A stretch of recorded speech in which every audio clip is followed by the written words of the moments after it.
Mangwanani yakanakisa mose ndinokugamuchirai nomufaro mangwanani ano tichibatsirana mushoko raMwari, tichidya pamwe chete muchikafu chinobva mushoko ravo. Ndinoitwa Chiremba, mufundisi wazara kubva kuBorodero Community Church, asi mufaro wangu mukuru neruremekedzo rukuru rwokunge ndiinemi tichibatsirana pashoko raMwari. Tinoimba kuti kwese kwamuri muri kuzvichengetedza panguva ino yedenda recoronavirus yapinda munyika, uyezve muchidzivirira kuti hama nevadikani vasatapurwa neurwere ihwohwu, nekuti tikabatsirana pamwe chete tose tinokunda. Tinoda kutanga nekuverenga mushoko raMwari muna Mapisarema chapter 91 inova mapisarema makuru anotibatsira verse 3 kusvika verse ya 5 kuti ticherechedze kuti Mwari vatiri kunamata ava, nekuti musoro wenhau wedu nhasi unoti chipiyaniso nekorona, kuti Mwari vane mhinduro kuchinhu choga choga chinoitika muupenyu hwedu kuburikidza pachipiyaniso chaJesu, nekuti pamuchinjikwa iwoyo waJesu pakawanika dzikinuro yedu, pamuchinjikwa waJesu iwawo pakawanika zvitsidzo zvakaita Mwari vachiita nesu, pachiratidza kuti ramangwana redu rine pundutso. Ndinoverenga muna Mapisarema 91 ndichikuti, nokuti iye achakurwira parugombe rwomuteyi weshiri napahosha inouraya zvikuru. Iye uchakufukidza neminhenga yake, uchatizira pasi pamapapiro ake. Zvokwadi yake inhovo huru yako, haungatyi chinhu chinovhundutsa usiku, kana museve unofurwa masikati, kana hosha inofamba murima, kana kuparadza kunouraya masikati. NdiMwari vari kutaura apa, tichibva mukunyora kwaMambo David achitaura kuti Mwari musiki wedu ava, kana tikaenda pasi pemapapiro avo, ivo vane chokuita neupenyu hwedu, vanotidzivirira zvanzi nehosha inouraya pakati peusiku. Zvino tinoda kutenda Mwari wedu kuti ndovatitsitsa pachinhano chino chekuti tinokwanisa kusimbisana tichidaro pamusoro penyu. Kumashoko masvondo mashoma apfuura tanga tichitaura zvinhu zvakasiyana siyana, tikagokurukura pamusoro pekuti usaneta, mutendi usaneta.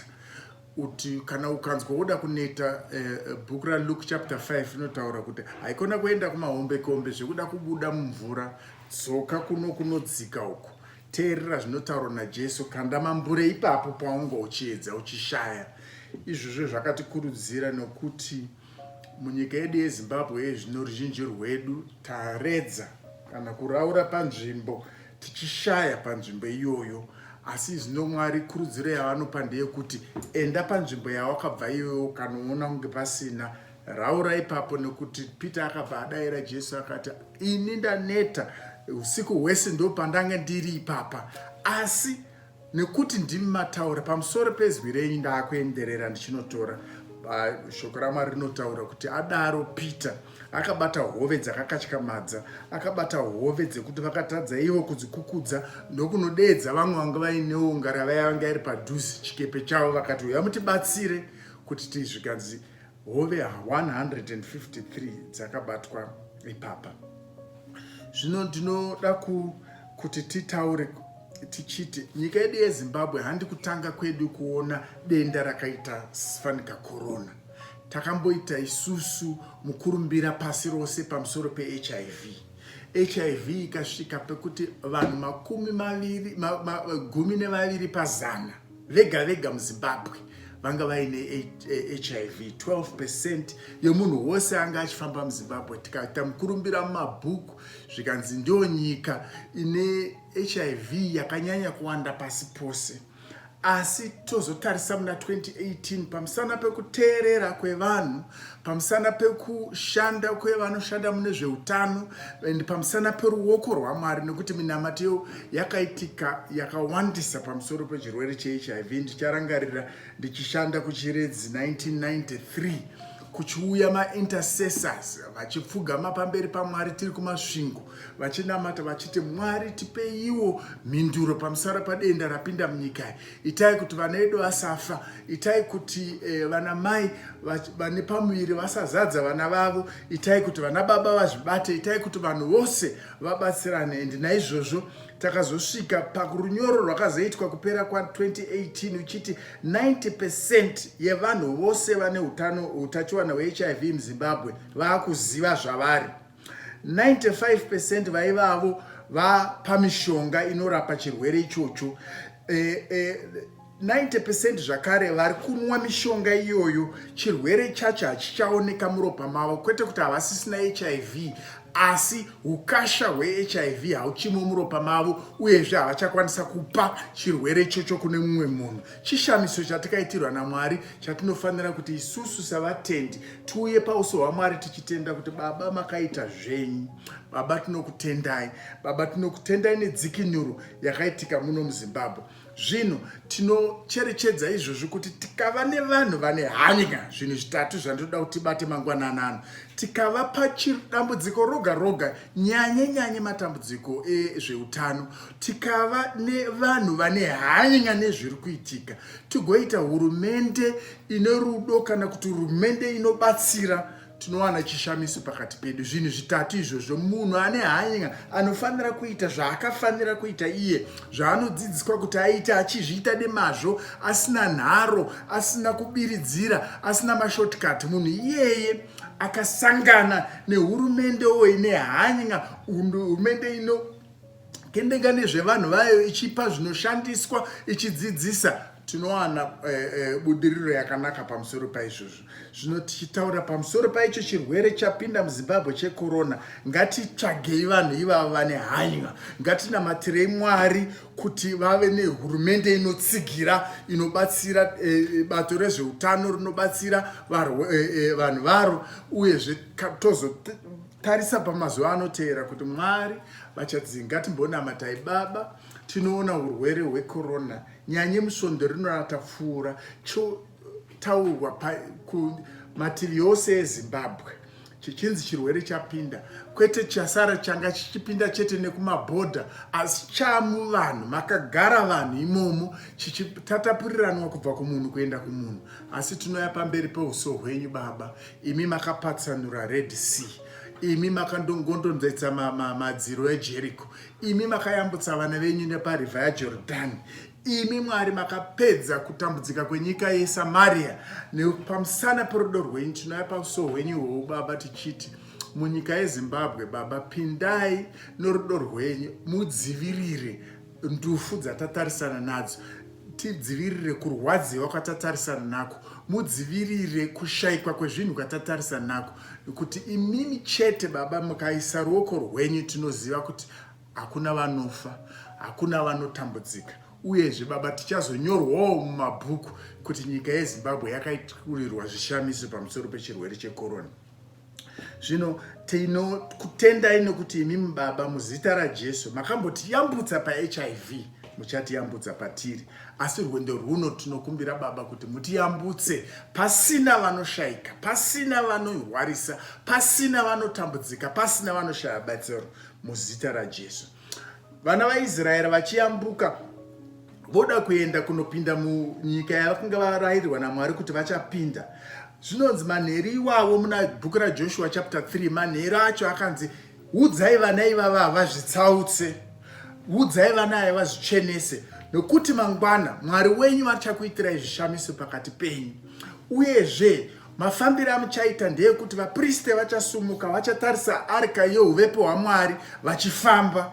Asi kana vachifamba, imi musanyanye kuva kure pamashure maya, rambai makaiteera muchifamba nayo, nokuti nzira yamakuenda nayo hamusati makamboifamba. Mukanyanya kuva kure neuvepo hwaMwari mucharasika. Musanyanye kusvika padhuze zvene arikari yacho, mukanyanyisa kusvika munoita zvokudheerera. Chengetedzai chinhano chamunofanira kunge musi mashure maya, asi musairegere ichibuda mumeso mumaziso enyu. Vana veZimbabwe Mwari vari kuda kutidzidzisa kuti kwatava kufamba, nyangwe varapi, nyangwe vematongerwo enyika, nyangwe vedzimwe nyika, hakuna anogona kutaura achibva ati ndinozviziva nezvekorona, asi kuti vari kudenga vanoziva. Saka vakakurudzira zvikanzi teerai matungamiriro emweya yaMwari, nekuti kwamafamba uko hamusati makambofamba. Saka tinokumbirisa Mwari. Zvino vanotaura, vanonyora kuti muZimbabwe makatarisirwa kuti muchafa vanhu vanopfuura 30,000. Ndo matauriro avari kuita, kuti maitiro akaitika kune imwe nyika akaitika kuZimbabwe. Munhu wese ari muZimbabwe kunze kwe5% chete achatombochibata chirwere ichochi. Izvozvo toda kuzviramba pamberi paMwari, kuti imimi Mwari tinzwirewo nyasha. Asi taramba kudaro, hatingoramba chete zvehundini zvokuti taramba. Tinofanira kuramba nechitendero chekuti musipo Mwari zvichaitika saizvozvo, asi muripo tinozviramba muzita raJesu. Zvino tinotarisira kuna Mwari. Saka vana veZimbabwe tikateerera Mwari wedu, vanhu veIsraeri vakanzi zvichenesei, zvisarudzei, ngatipfugamei pamberi paMwari, ngatinamate, ngatiteererei zvine uchenjeri hunobva pachigaro pavo zvatiri kudzidziswa. Ngatiitei sekutirayirwa kwataita, tisave vaye vane nharo, tisave vaye vanongogara pasina chatinoita, asi kuti mumwe nemumwe anga aripo. Wese ari mwana wemuZimbabwe anotya Mwari anofanira kunge ari panguva ino achipfugama achinamata achiti Mwari tinzwirewo. Mwari vakabvisa hosha dzakawanda, vakabvisa. MuBhaibheri vanotaura kuti hwiza ndinokubvisirai, hanzi teererai inini, kuti mukanditeerera maronda anga ari pavanhu veIjipita hamuchazoaona kana muchiteerera Mwari. Tinofanira pakusvika panguva yekuteerera Mwari. Chechipiri chandotaura chokuti nekuti isusu vanhu tapererwa, hazvireve kuti Mwari vapererwa. Chekutanga ndataura kuti ngativei pedo neuvepo hwaMwari, nekuti nzira yatiri kufamba hatisakamboifamba. Chechipiri kuti isusu kupererwa kwedu hazvireve kuti Mwari vapererwa. Ichi chinhu chikuru. Mwari vanotaura mubhuku raNahum chapter 1 verse 3 vakati inini ndiri Mwari anononoka kuita hasha, asi ndiri mukuru pasimba, handirege munhu ane mhosva achienda, asizve ndiri Mwari ari mudutu, ndinoziva maitiro andinoita mukati medutu. Zvino makore enyu ava rigova dota retsoka dzangu. Zve inini ndinoti ndikatuka masaisai anomira, vanhu vagofamba pakaoma sekunge mugwenga. Mwari vanotaura kuti havavhunduke dutu, Mwari havavhumuduke chamupupuri, Mwari havavhunduke masaisai. Zvanzi ndinogona kuvarayira kuti anyarare, ndigopatsanura kuti mugofamba sekunge munofamba mugwenga. Mwari vane nzira mbiri dzavanorapa nadzo kana kuti mabatiro avanoita dutu. Bhaibheri rinotaura muna Mapisarema chapter 107 verse 29 kuti kune vaye vanoita zvengarava, vanoita zvekunotenga nekutengesa vachifamba nemakungwa. Hanzi vanhu ivava vanoshamisika muna Pisarema 107 kuti kunombosvika nguva yekuti masaisai anonge achavakurira. Hanzi vagopererwa nemweya, vagova nekushaya tariro mukati mavo. Hanzi asi nguva isati yatomboitika, Mwari vanosvika vanonyaradza dutu riri, vanonyaradza masaisai aya. Zvino ndo zvatiri kuda kuti Mwari nyaradzai masaisai auya. Taifundiswa namufundisi Munyeza kuBorodhe Community Church kuti tatarisana nemasaisai akaipa muZimbabwe. Kuri kuti nzara, kuri kuti dambudziko ratiri kuona mune zvematongerwo enyika, kuri kuti kusanaya kwemvura, kuri kuti zvemari nezveekonomi zvaramba zviri kunetsa. Tozoti pamusoro ipapo pauya chirwere chakorona kana chaCovid, zvanzi kana zvakadai rinova dutu rekuti perfect storm, vanhu hatizive kuti tinopayambuka sei. Asi Dhavhidhi akatifundisa zvikanzi dai vasi Mwari, dai vasi Jehovha vakatimiririra panguva yatanga tatarisana nedambudziko, ingadai takaparadzwa, nokuti munhu anga asine chaanokwanisa, uyezve mumwe munhu anga atori pakati pekuda kuti titambudzike saizvozvo. Zvino Mwari tinotarisa muna Matthew chapter 8 kuti masaisai auya, vadzidzi vaJesu vakagara imomo vakatanga kuchema vakati naimi tofa here muripo? Jesu vanouya vachisvika vachiti hapana anofa, achiti kumasaisai nyarara iwe. Vakatarisana vakomana vaya vakati munhu wemhando ipi yeye anoti kunyangwe nemvura inomuteerera, nyangwe nemasaisai, kuti dzidzisa kuti nyangwe riri saisai rerudzi rwupi. Vakasvika musiki wedenga nepasi vakati iwe nyarara, korona anonyarara. Vakati iwe nyarara, exchange rate hatinetsa anonyarara. Vakati iwe nyarara, zvematongerwo zvatirwadza zvinonyarara. Vakati iwe nyarara, kushayikwa kwemabasa evakomana nevasikana vemuZimbabwe kunogadzirika. Vakati iwe nyarara, urwere, kuvhariwa kwezvipatara, kushayikwa kwamanesi nanachiremba, kutambudzika kwevanhu vachishaya kwekusunungukira vana kunonyarara. Vakati iwe nyarara, zvinoshayikwa zvese zvatakutengeserwa zvichidhura zvinotaurwa nebhaibheri kunzi Soromoni nguva yake nekuteererwa naMwari akaita kuti jecha goridhe yakawanda muIsraeri semawandiro akaita jecha. Mwari vakausvika pamasaisai atikatarisana naye. Ndoda kuti tisumudze mwoyo wedu kuna Mwari kuti imi musiki tinouya pamberi penyu kuti Mwari maitiro amakaita muna Mateo chapter 8 ekunyaradza saisai rakanga ramedza ngarava yese chikepe chese chachine vadzidzi venyu, Baba makachinyaradza. Tinokukumbirai kuti dzokororaizve chishamiso ichocho, kuti masaisai oda kumedza vana venyu muZimbabwe, oda kumedza navatendi Baba atukei muzita raJesu anyarare. Hatina mumwe watichatarisa kwaari, hatina mumwe watichakumbira, sinokumbira imimi musiki wedenga nepasi. Ndo maitiro akaita Mwari masaisai akanyarara. Mwarizve vanogona kutitendera kuti tipinde nemumasaisai, asi tigotadza kurasikirwa neupenyu hwedu tirimo. Muna Mateo chapter 8 vakabva vamisa masaisai.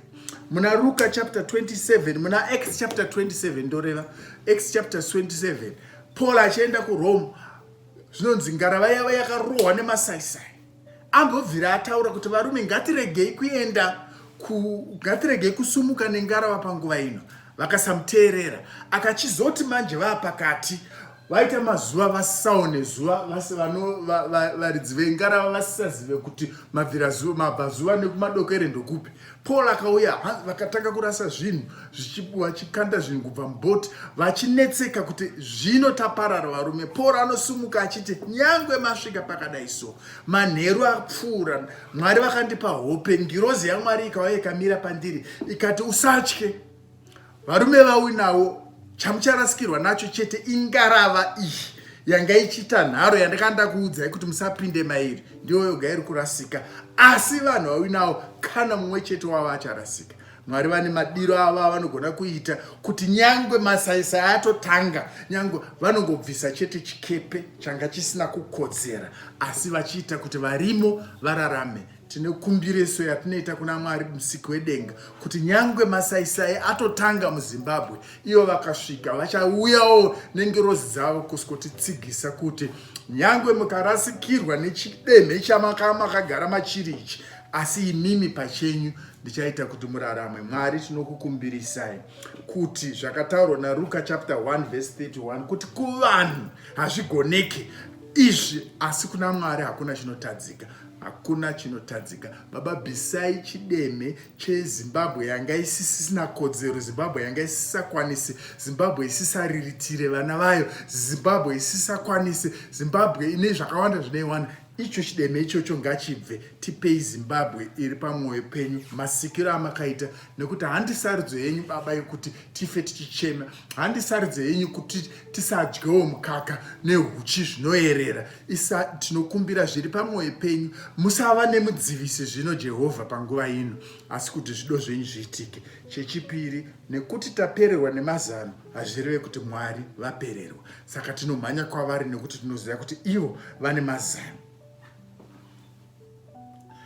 Chechitatu chandinokurudzira ndechekuti zvanzi kana zvawinazvo kuti uite basa rawakumbirwa kuita, zviri zvishoma pane basa rawakumbirwa kuita, haikuona kutya, ramba uchifamba chete, nekuti ivo Mwari vanoziva panenge wapererwa munhu nezvekuitisa, Mwari havashande newe pamusana pezviri mumaoko mako, vanoshanda newe pamusoro zviri kumwoyo mako, kutenda.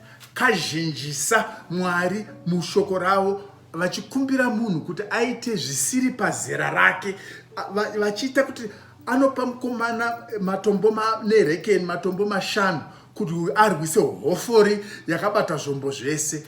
Chauri kudedzerwa kuti uite nezvauri kudedzwa kuti uite nazvo hazvina kuinzana nechauri kunzi ufanire kuita. Ipapo ndo panoonekwa umwari. Saka hakuna kurohwa nehana vadikani kunzi muZimbabwe manzi hamuna matests, muZimbabwe manzi hamuna hembe dzacho dzokupfeka, muZimbabwe manzi hamuna mishonga yakakwana, muZimbabwe manzi hamuna vashandi vakakwana. Isu sekereke yaMwari, nekuti ndoda kudzokorora nekudzidzisa kuti kereke yaMwari ndio mhodzi yaMwari yavakaisa panyika kuti ipe shanduro, kwete munhu wese ari panyika, kwete munhu wese ari kufambauka, asi chechi yaJehovha. Saka zvakanzi imi ndimi munyu wenyika, kwete vanhu vese. Isu kereke yaMwari tisu munyu wenyika, imi ndimi chiedza chepasi. Asi tikaita umunyu hwedu vazhinji vanoponeswa, tikabatidza chiedza chedu chichabatidza rima rose. Saka Mwari vachiti haikona kuvhunduka kuti zvandakukumbirai kuti muite zviri mumaoko enyu kuitisa basa rezvo zvishoma pane zvamunofanira kuita. Ipapo ndo panoonekwa umwari hwavo. Saka nikamukomana kanga aine nhava yanga ine chingwa nehove zvishoma kakakumbirwa, nekuti Mwari vaiziva kuti ndoda kukudzidzisai kuti zvishoma zvaminazvo mumaoko angu nekutenda kwenyu zvinoita zvizhinji. Zvino zvishoma zvatinazvo muZimbabwe, tiri kunamata kuti manesi asafe, tiri kunamata madokta asafe, tiri kunamata mafamasists asafe, tiri kunamata vemulaboratory vasafe, tiri kunamata madhiraivha emaamburensi nevanhu vemaamburensi vasafe, tiri kunamata kuti vanotsvaira mumahospitari vasafe, tiri kunamata kuti kusava nani kuvarwere vacho vanofanira kuriritirwa naivava anoshayika. Nekuti tiri kukumbira pamberi paro vatendi, ngatisigisanei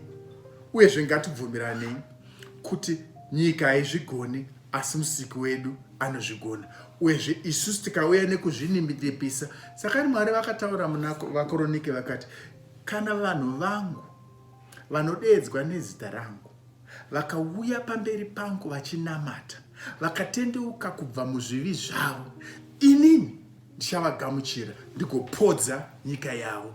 Mwari vaitaura nezvisu. Tisu tinodedzwa nezita raMwari, tisu zvikanzi izve. Ndinoziva navaroma chapter 8 kuti muzvinhu zvose Mwari vanoshanda kuburikidza mune zvakanaka kuitira avo vakadedzwa maererano neurongwa hwavo. Kureva kuti Mwari vakaona vanhu vavo vauya, zvanzi nzeve yaMwari haina kutsindirwa kukuchema kwevanhu vavo. Zvino tinotarisa isusu pamberi paMwari kuti imi musiki wedenga nepasi, tinzwireiwo pachinhano pachinguva chatakuzonofamba ichi pamusoro pakorona. Asi tichidzoka kushoko renyu ramakatidzidzisa, tikatarisa muna Deuteronomia chapter 20 verse 1 inotidzidzisa nezvekusatya. Zvanzi kana woenda kuhondo nevavengi vako ukaona ivo vaine mabhiza nengoro dzakawanda kupfuura zvako, usatye, nekuti Mwari wako akakuburitsa muIjipiti anenge ainewe. Hagodzokorera zvikanzi kana woenda kuhondo, vaprista vachafanira kufamba pamberi penyu vadzidzise varwi vehondo kuti, inzwa iwe Israel, ngatiti inzwa iwe Zimbabwe, nhasi uri kuenda kuhondo nevavengi vako. Usave nekuneta mumwoyo mako kana kutya, usarukutike usavhunduke. Nekuti verse 4, for the Lord your God is the one who goes with you. Mwari wako ndiye anoenda newe, achanokurwira agokupa kukunda pamusoro pavavengi vako. Deuteronomy chapter 20 verse 1. Ndati kereke yaMwari ndiyo mboni yeziso yavo. Zvanzi kana moenda kuhondo, uonei vari kuhondo vaine zvakawanda kupfuura zvaminazvo. Imi mune mabhiza 3 nedhongi rimwe chete, ivo vane mabhiza 100. Ivo vane ngoro, imi mune zvirei. Hanzi musatye, nekuti pamusiyano wezvauinazvo nekuno uwandu hwemuvengi wako, pakati apa pane ukuru hwaMwari, pane ukuru hwaMwari. Pamavambo ako nekushomeka kwezvawinazvo, neuku kune muvengi wako nesimba rake, pakati pacho pane musiki wako wakakuda, wakakudana nezita, wakakusarudza. Mwari vanotaura kuti tarirai muone zvaakaita muna Jehoshafati. Zvikanzi mangwana madzimambo matatu auya kuzoungana, zvikanzi udza vanhu vese vazvichenese, kureva kuti vatendi ngavareurire zvivi zvavo, ngavauye pamberi pangu, ngavazviise pakugamuchira kuti ndini Mwari wavo. Zvikanzi unganai, zvikanzi uyai musikomira sekunge mucharwa, asi handikutarisire kuti urwe hondo yenu, nekuti hondo ndeyangu asi kundiso ndeyako. Zvikanzi the battle is mine but the victory is yours. Zvikanzi ingouyai chete mungoungana sekunge mucharwa, asi kana mangokunga makamira ipapo ndopamuchaona simba raMwari.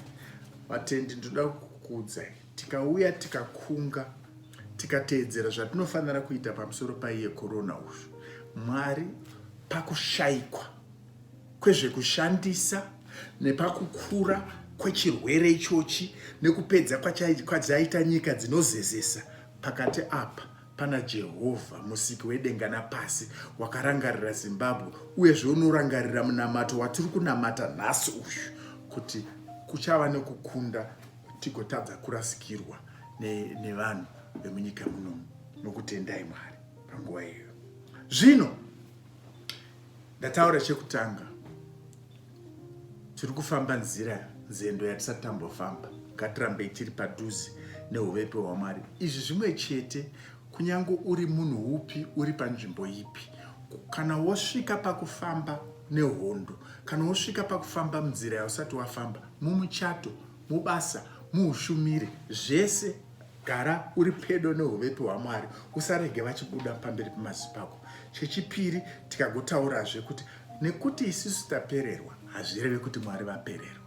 Mwari havana kupererwa muZimbabwe, Mwari havana kupererwa pasi rose, Mwari havana kupererwa muupenyu hwako. Kune chinhu chatadza kukurarisa manhero apfuura, chakuchemedza, chinorovesa hana yako, Mwari havana. Iwe wapererwa, Mwari havana kupererwa, Mwari havana kupererwa. Vanotaura vachiti ndinoziva zvinoitika pakati pedutu, naizvozvo ndinogona kurituka kuti rinyarare. Kunyange wangu watopinda, kunyange uri kuita champirigori mariri, iwewe uchaponeswa. Zvanga zvakakukomberedza zvichiparara. Chechitatu, ndikagotaura ndikati, kana ukaona zvauri kunzi uite nazvo basa zviri zvishoma pane basa racho rikufanira kuitwa, usatya, nekuti pakati peukuru hwebasa neudiki hwako pana ivo musiki. Mwari wedenga vazarure tigutsikane kuti ndizvo zvavari kutaura, uye zvichiprofita chatinogamuchira chicharatidzika muupenyu hwemumwe nemumwe wese asingachikwikwidzi muzita raJesu. Chechina, zvino ndinotaura kuti nekuti Mwari vane simba, nekuti Mwari vakatipa chitsidzo, hazvireve kuti isusu hatina zvokuita. Mwari vanotarisira kuti nyangwe zvakadaro isusu tine pedu patinofanira kuita, tine mugwazo, tine ndima yatinofanira kutoonekwa tichiita, tichigamuchira. Iyo vanozozadzikisa pamusoro pazvo. Hama dzangu, ndakutaurirai zviyezve zvatataura mubhuku ravaKronike richitaura pamusoro paJehoshafati. Zvikanzi, iwe ita sekunge uchanorwa, uyai pfekai uniform, machai muchienda kunzvimbo kwacho kwanzibane racho kunorwirwa, torai miseve yenyu. Ivo vakawanda, madzimambo matatu, imi muri vamwe chete.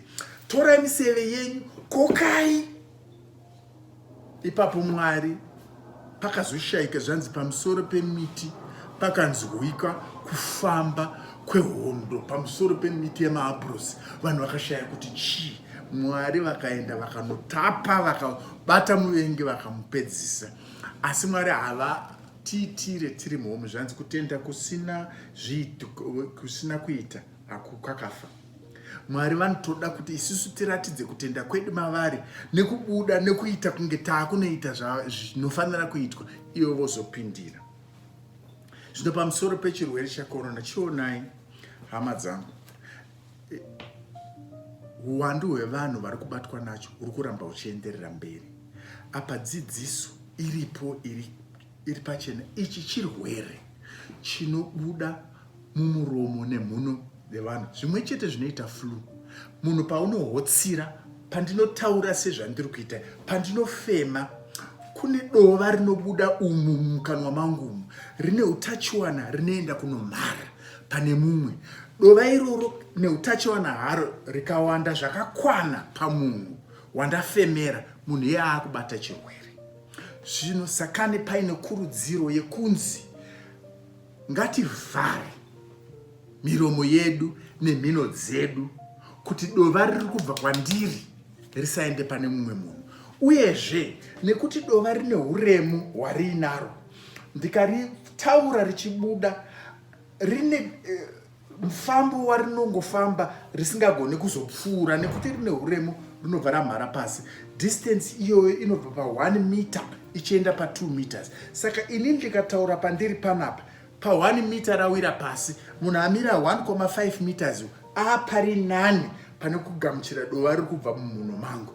Imi munoziva kuti munhu akambumura fodya chaiyo isina dova rakanyanya unotoinzwa usiri pairi ipapo. Saka ngatiregei kuungana, ngatiregei zvekupakati zvekumbanana kuti timbopa mukana wekuti chirwere chimbobviswa pakati pedu chisazadzanwe. Ndo chechipiri. Chechitatu, nguva yaunotora. Vadzidzi vakanyanya kufunda nezvazvo vanotaura kuti ndipe munhu chirwere ichi ndinofanira kunge ndakatarisana naye huso kuhuso, takatarisana face to face, tichitaura kwenguva inokwana 15 minutes. Pa 15 minutes idzodzo tiri distance iri pasi pe1 meter. Zvitatu izvozvo zvikaita tatozadzana. Kutaura takatarisana, kutaura tiri pedo nepedo, kutaura kwenguva yakareba 15 minutes. Sakane vari kutidzidzisa kuti isai nzvimbo inoita 1.5 meters pakati pedu, social distancing. Vhara muromo wako kuti dova rako risapfuure pano pauri. Uyezve haikona kugara nguva munzvimbo yakavharikana, mudzimba, mumotikari nevanhu vausiri kuziva kuti vakamira sei. Zvino aya maoko edu aya ndiwo nhengo hurusa pane zvose pakufambisa chirwere ichi, nekuti ukazvibata pano mutachiwana uzere. Vanotidzidzisa kuti munhu ari kuzvibata kumeso kwake paawa nguva inosvika 20 times munhu anenge azvibata. Kugadzira magirazi, kukwenya ziso, kunon'ona munhu, kubata nzeve. Ziso, mhuno nemuromo ndo zvinhu zvitatu zviri kupinza chirwere mumunhu. Zvino ukabata neutachiwana, pandabata apa pasarirawo utachiwana, pandavhura door paitawo utachiwana, pandaflasha toilet paitawo utachiwana, pandabata door remotokari paita utachiwana. Saka tiri kurudziro kunzi maoko aya pese patarangarira ngatigeze nemvura ine sipo, kana kuti nesanitizer ine 70% alcohol, kwete sanitizer chero ine 70%, kana kuti sipo inopupuma. Togeza maoko edu kuitira kuti pandinozvibata handizvizadze utachiwana, uyezve kuti pandinobatawo handinyanye kuisa utachiwana hwakawanda. Chiratidzo cherudo rukuru kupfeka mask. Kwete mask iri kupfekwa mazuva ano, vanhu vakapfeka mask yakarembera. Ukapfeka mask kudai izvi yakarembera iri apa, haisi maski, haisi maski. Mask inovhara mhuno nemuromo. Yavhara mhuno nemuromo kuti hauchagona kuridza muridzo, hauchagona kana kufuridza chinhu chiri pamberi pako, toziva kuti mask iri kushanda. Chiti rudo rukuru kune vanhu vari pauri kuti uzvichengetedze nokusunga mask. Mask inongorambidzwa chete vane chirwere chemwoyo kana kuti chirwere chemapapu, vanotadza kuzowana oxygen yakakwana. Iye vanhu ivavo havafaniri kunge vari pane vanhu panguva inei. Chionai vanhu vari munjodzi hurusa pachirwere ichochi.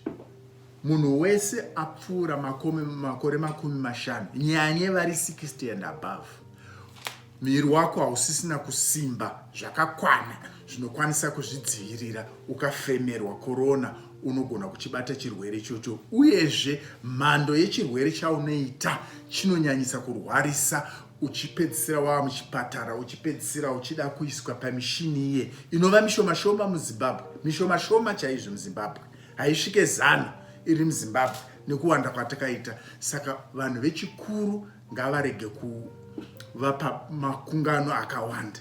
Chechipiri, vanhu vane huremu hwakanyanyisa, vanhu vane miviri mukobvu, mapapu avo agara achitambudzika kuti awane oxygen yakakwanira muviri wavo, ukawedzera chirwere chekorona pamusoro checovid pamusoro ipapo, vanhu ivo vanoita dambudziko guru, vagotadza kuyambuka vamwe vavo ipapo. Vanhu vane zvirwere zvagara zvanetesa miviri wavo kana zvinodya miviri, chirwere chekensa, chirwere cheshuga ndodzokorora chirwere cheshuga, vakamborwara mapapu TB, vanhu vanerwara mapapu asthma, vanhu vane chirwere chemwoyo heart failure.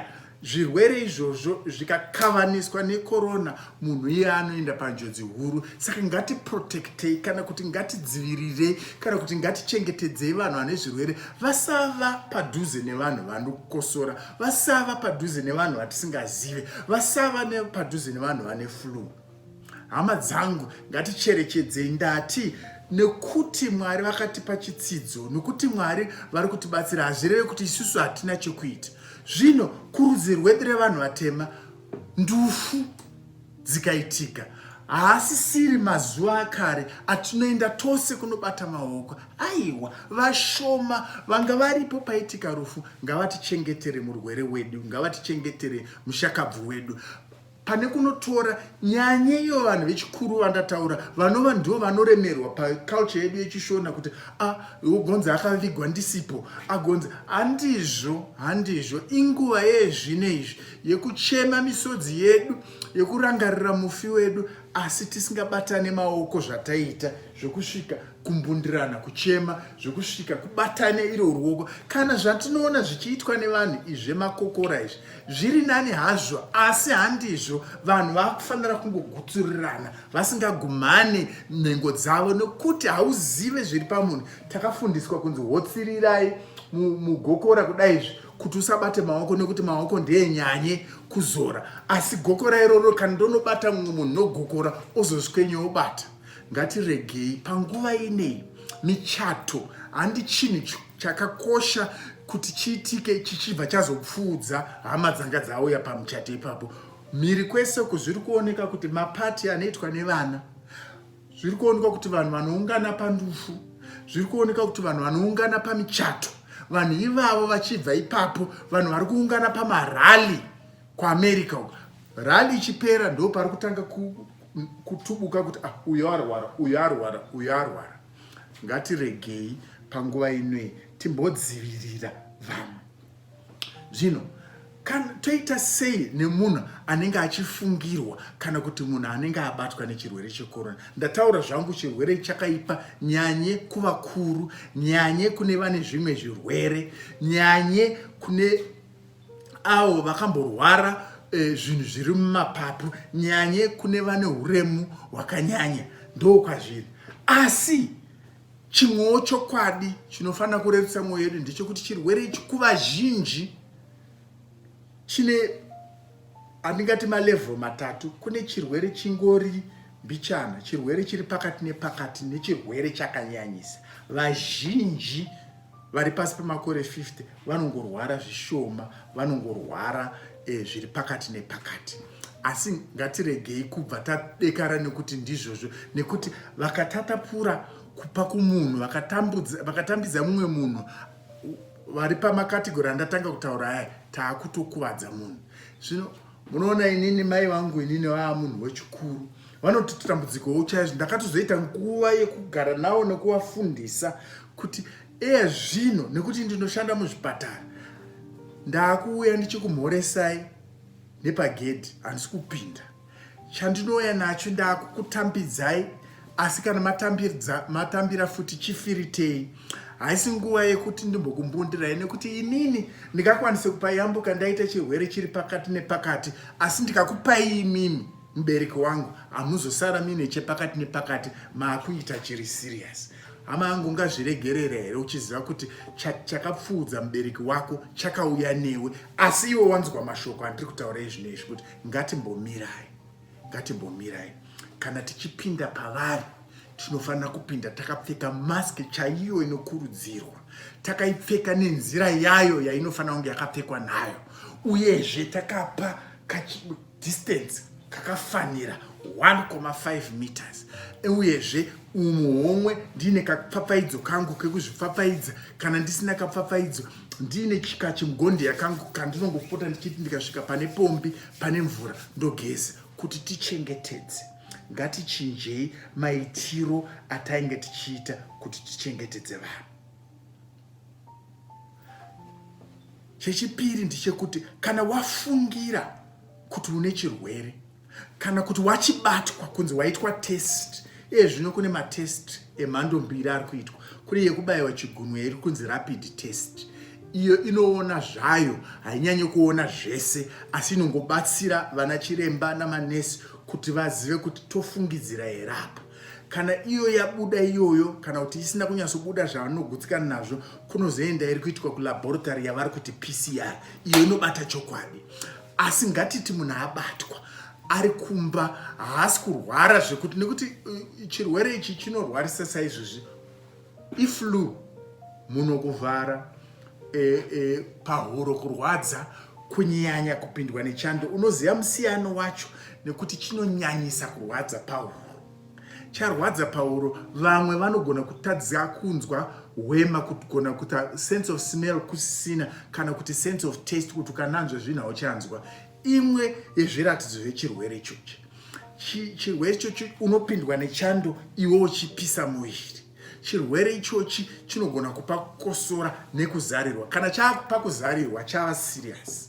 Kana chaakupa kuzarirwa zvaakureva kuti oxygen mafemero ako yadzikira muropa mako, unofanira kuenda kunobatsirwa nevanobatsira neoxygen. Asi toti watariswa waonekwa kuti ingori kwekutanga, vanhu vazhinji vanogona kurarama nekubatsirwa vari kudzimba. Vari kudzimba vanenge vachipuhwa nzvimbo yavo yekuti vagare. Kune mirayiro nemudzidziso yatinogona kupa kuti munhu self isolation momuisa mumba make ari ega, mawindo achigara akavhurika, zvaanoshandisa mobva mamuisira imomo. Kana kuchikwanisa kuita toilet yake nemaanogezera ari ega, ndizvozvo. Kana imba ine toilet 1, kana apedza ngamupukutwe nemvura iyeye nejiki madziro ose nezvaashandisa zvese, kuti vamwe vasabate zvichipukutwa nemunhu akapfeka magloves. Uyezve kana obuda kuti anogara achipfuura nemusitting room kana kuti achipfuura nemukitchen, ngaapfeke mask yakakwana. Panze kana zuva riripo anogona kuswera zvake achirohwa nezuva, nekuti panze fresh air iye inoita kuti kuwandu hwedova riye rehowe ushoma. Ndoku yatiri kuti self isolation. Kune zvatinogona kukubatsirai zvekugezesa nazvo. Tokupai list yezvekugezesa paanogara, tokupai list yemishonga yaanofanira kunwa, nyanye zvakaita mavitamins, kozotiwo zvikafu zvaanofanira kunge achidya. Ngatichengetedzanei. Asi hama dzangu, michato, ndufu, kupakirana mudzimotikari, kugara vechidiki tichiita mapati takaungana, kusapfeka mamaski, kusageza maoko, kusachengetedza distance, uroyi. Zvino Mwari vakataura paipai vakati, mukateedzera zvandiri kuita izvi, mukateedzera zvandiri kukuudzai, munogona kurarama. Asi mukaita nharo, munokuvara. Ngatiteedzere. Shoko raMwari muna Ezekiel chapter 33 rinotaura richiti iro, ndaisa zvino vanogara pamusoro pamadziro vachitarisa kuti njodzi iri kuvinga vari muguta here. Vakaona vari muguta njodzi chiuya, vakasataura, vaurayisa vanhu, ndichavatonga. Asi vakataurira vanhu kuti heyo hondo iri kuuya, vanhu vakagadzirira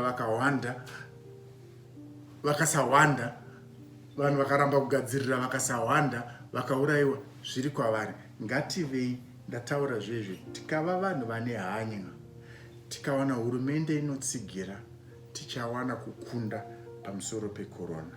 Tinoda kuti tinamate pari zvino kuti Mwari wedu musiki wedenga napasi, tanzwa shoko renyu, tanzwa zvamunodzidzisa, matitaurira kuti nzira iyi hatisati takamboifamba. Mukataura kuti isusu kunyange tapererwa imi hamuna. Mukataura imimi kuti kunyange mukatikumbira kuti tiite, tikakumbirwa kuti tiite basa ratisina zvekuitisa, imi munopindira ipapo.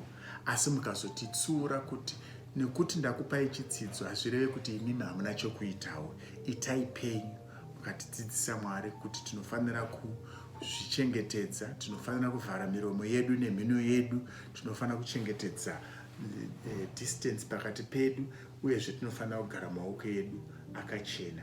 Tinokutendai Mwari Baba, tichidzokorora munamato wedu. Chengetedzai vechikuru pakati pedu, chengetedzai vane zvirwere zvinoita kuti vakabatwa nehosha iyi vatambudzike nechirwere ichi. Chengetedzai Baba ava vasina vavariritiri nherera. Chengetedzai ava vasina mari kana mukana wokuwana nawo betsero Baba, kuti imi chivai betsero yavo yekutanga nekupedzisira. Chengetedzai Jehovha avo vashandi vedu vari pakati pedu, vasiri kurara siku nesikati, vari kufamba namaamburenzi, vasiri kurara siku nesikati vachichengetedza varwere. Baba, wedzeraiwo nzvimbo dzinokwanisa kubatsirwa nadzo varwere ivava muzita raJesu. Ndinoda kuvhara nekukurudzira machechi kuti basa, mukaverenga muna Mateo chapter 10, basa rekuchengetedza varwere rakatanga kupuhwa machechi risati rapuhwa zvipatara. In fact, zvipatara zvakatozobuda kubva mumachechi. Zvino Mwari vanetarisire kuti isusu tibatsirane pachedu. Ndiri kukumbirisa vemachechi kuti ngatitsvagei nzvimbo pakati pedu, nekuti haasi wese anobatwa nechirwere ichi anogona kuenda mukarumu kake kunozvichengetedza arimo. Vamwe pavari kugara vari kutogara vakaungana vakawandisa, saka hazviite kuti arwarire arimo kana kuti aporere arimo, nekuti kwapera mazuva 10 vazhinji vanenge vapora. Saka tiri kukumbirisa kuti vemachechi ngatitsvagei, kana uri mufundisi akateerera zvandiri kutaura, ngatitsvagei nzvimbo munharaunda medu yatinoti umu taakuisa mibhedha namagumbezi, taakuisa mishonga iye yanga ichitaurwa kuti uyo anorwara zvisina need yekuti aende kuhospitari, tinogona kumuchengetera imo mumazuva ake 10 kana 14 kusvika apora. Ava vamwe vesangano vachibatsira nezvikafu, vesangano vachibatsira kuunganidza mishonga yatataura, vesangano vachibatsira kuunganidza zvinochengetedzwa nzvimbo, majiki nemadhito anodiwa kuti pachene. Ndo chitendero chizere. Nyange zvatisiri kushandisa machechi acho pachawo kuti taapindire, nguva ngatitori chechi iyoyo kana ofisi dzepachechi ipapo tidziite nzvimbo yekuporera vanhu vedu, nekuti nyika haina kuwanda, haina zvakakwana zvekushandisa. Asi tikabatana pamwe chete, tikateerera zvatiri kutaura izvi, chechi yega yega ikava nebato rayo rinochengetedza vanhu vekorona vasiri kunyanyisa kurwara, tinokwanisa kuriritira mhuri yese. Mwari vagozotinongedza kuti well done, good and faithful servant. Tinokutendai. Mwari vave nemi nekusingaperi muzita raJesu.